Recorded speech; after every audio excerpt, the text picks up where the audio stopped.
Hey Garden Fam, welcome back to The Sprout. Today, we are talking about one of the most beloved flowering shrubs in the world, the lilac. That incredible fragrance, those clusters of purple, pink, white, or magenta flowers in late spring, there's nothing else like it. Lilacs are nostalgic, they're tough, and they can live for decades. I've seen lilac bushes over 50 years old, still blooming their hearts out every spring. But before we dive in, if you're new here, hit that subscribe button. We put out new gardening videos every week, and I don't want you to miss the next one.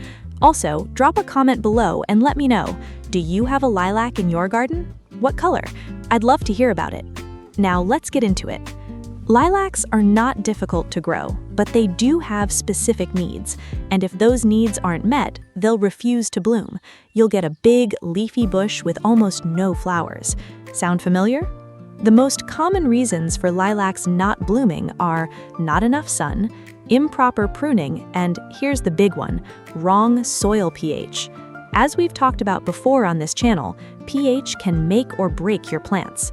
Lilacs, like carnations, prefer alkaline soil. If your soil is too acidic, your lilac will struggle. Let's fix that.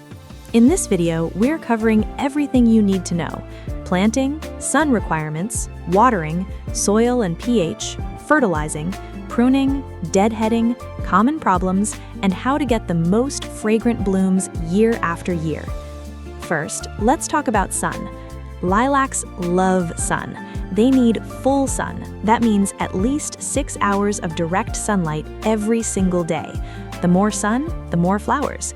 If you plant a lilac in partial shade, you'll get a tall, leggy bush with sparse blooms. In deep shade, you'll get almost no flowers at all. So find your sunniest spot. That's where the lilac belongs. In very hot climates, a little afternoon shade won't hurt, but morning sun is essential. Now let's talk about planting. The best time to plant lilacs is in early spring or early fall. Spring planting gives the roots time to establish before summer heat. Fall planting gives them a head start for the next spring.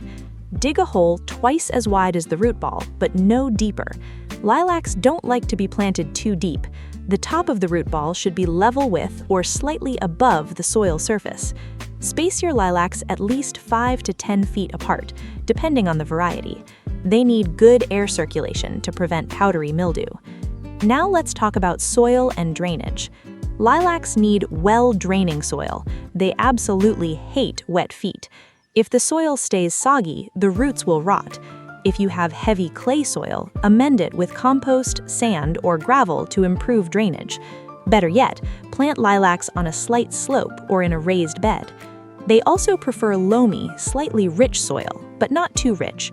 Too much nitrogen will give you lots of leaves and few flowers. Now let's talk about pH. This is critical. Lilacs prefer neutral to slightly alkaline soil with a pH between 6.5 and 7.5. They actually thrive in alkaline conditions.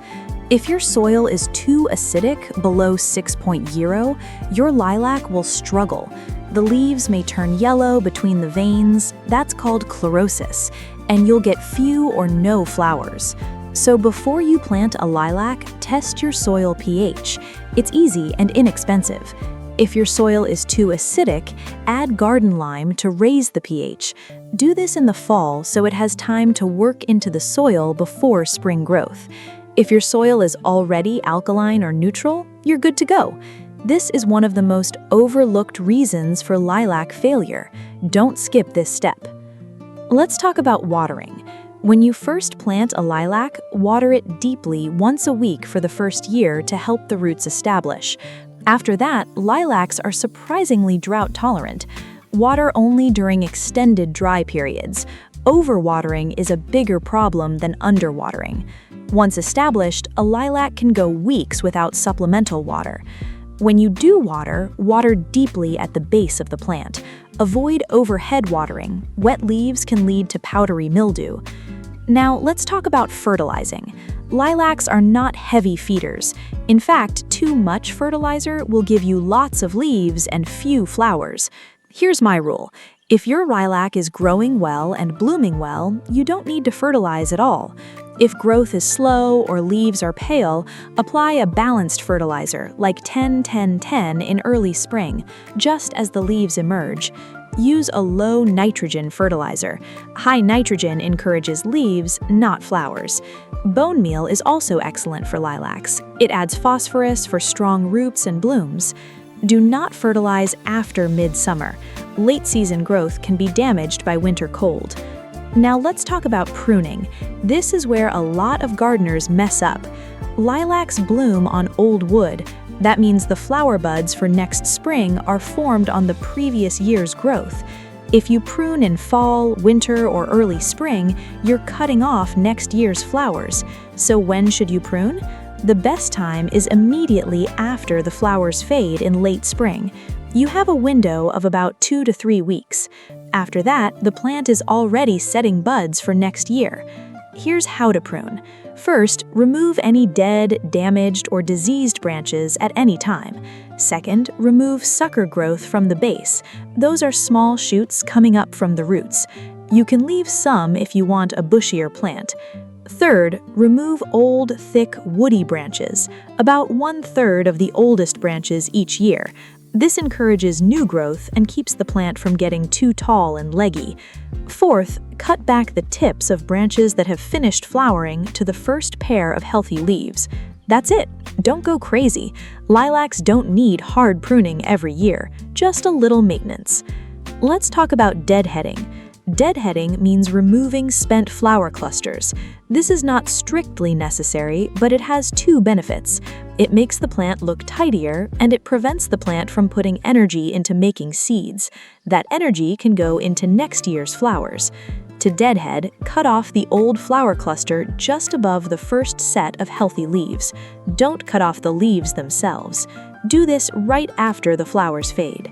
Now, let's talk about common problems. Let's go through them one by one. Now, let's talk about common problems. Let's go through them one by one. Problem 1. No flowers or very few flowers. This is the most common complaint. The causes are usually too much shade, improper pruning, cutting at the wrong time of year, or soil that's too acidic. Move the plant to more sun, prune only right after blooming, and test your soil pH. Add lime if needed. Problem 2, yellow leaves with green veins. That's chlorosis. It's almost always caused by soil that's too alkaline. Wait, that's for acid lovers. For lilacs, yellow leaves with green veins can happen if the soil is too alkaline and the plant can't access iron. But more commonly, yellow leaves on lilacs mean poor drainage or overwatering. Check your soil. If it's soggy, improve drainage. Problem 3, white powder on leaves. That's powdery mildew. It's very common on lilacs, especially in humid weather. It usually doesn't kill the plant, but it looks ugly. To prevent it, space plants for good air circulation, water at the base of the plant, and clean up fallen leaves in fall. You can also use a fungicide if it's severe. Problem 4, leaves curling or browning. This can be from lack of water, cold damage, or bacterial blight. Bacterial blight causes black spots and twisted shoots. If you see it, prune out affected branches and dispose of them. Don't compost. Problem 5, borers. Lilac borers are insects that tunnel into the stems. Signs are sawdust-like material at the base of the plant and wilting branches. Prune out affected branches. Keep the plant healthy. Borers attack stressed plants. Problem 6, no fragrance. Some modern hybrid lilacs have been bred for flower size or color, but lost their fragrance. Heirloom varieties like Common Purple or Charles Joly are much more fragrant. If fragrance matters to you, choose an older variety. Let me pause here for a quick reminder. If you're finding this video helpful, please hit that like button. And if you haven't subscribed yet, what are you waiting for? Join the Sprout community. Also, leave a comment. What's your favorite lilac variety? Or share a tip that works for your gardening. I read every comment. Now, let's talk about varieties. There are over 1,000 lilac varieties. The most common is Syringa vulgaris, the common lilac. It has purple flowers and incredible fragrance. Charles Jolly has double magenta purple flowers. Sensation has purple flowers with white edges. Madame Lemoyne has double white flowers. Miss Kim is a smaller, later blooming lilac with lavender blue flowers, an excellent fall color. Bloomerang is a re-blooming lilac that flowers in spring and again in summer and fall. Dwarf varieties like Baby Kim are perfect for small gardens and containers. Let's talk about how to get more blooms. If your lilac is healthy but not blooming as much as you'd like, try this. In early spring, apply a thin layer of compost around the base of the plant. Then add a layer of lime if your soil is acidic. Water deeply during dry spells. Remove suckers, those small shoots from the base, unless you want a bushier plant. And most importantly, prune only right after blooming. These simple steps make a huge difference. Let's talk about winter care. Lilacs are incredibly cold hardy. Most varieties survive winter down to -40 degrees Fahrenheit. That's zone 3. They actually need cold winters to bloom well, so don't worry about protecting them in most climates. In very cold regions, a layer of mulch around the base helps protect the roots. Don't prune in fall. That encourages new growth that can be damaged by cold. Let me give you a few quick answers to common questions. How long do lilacs live? With good care, 50 years or more. I've seen 100-year-old lilacs. Do lilacs attract pollinators? Yes, bees and butterflies love them. Can I grow lilacs in containers? Dwarf varieties can be grown in large pots with excellent drainage. Standard varieties are too big. Why are my lilac leaves turning brown in summer? Probably powdery mildew or lack of water. Check the soil. How do I make my lilac bush bushier? Prune old branches right after blooming and remove suckers if you want more height. Do deer eat lilacs? Usually not. The leaves are somewhat deer resistant. Now let's wrap everything up. Lilacs are beautiful, fragrant, and long-lived shrubs. Give them full sun, at least 6 hours a day.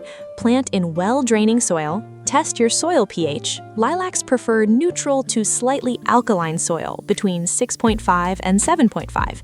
If your soil is acidic, add lime. Water deeply during the first year, then only during dry spells. Don't over-fertilize. Too much nitrogen means leaves, not flowers. Prune only right after the flowers fade. Deadhead spent blooms for a tidier plant. Watch for powdery mildew and borers. Here's the most important thing to remember. Lilacs reward patience. They can take 3 to 4 years to bloom after planting. Don't give up. Give them sun, good drainage, and the right pH, and they will reward you with decades of incredible fragrance and beauty. Before you go, hit that subscribe button if you haven't already, and leave me a comment. Do you have a lilac in your garden? What color? How old is it? I'd love to hear your story. Also, what shrub should I cover next? Hydrangea, rhododendron? Let me know. Thanks for watching. Take care of your garden, and it will take care of you. See you in the next video.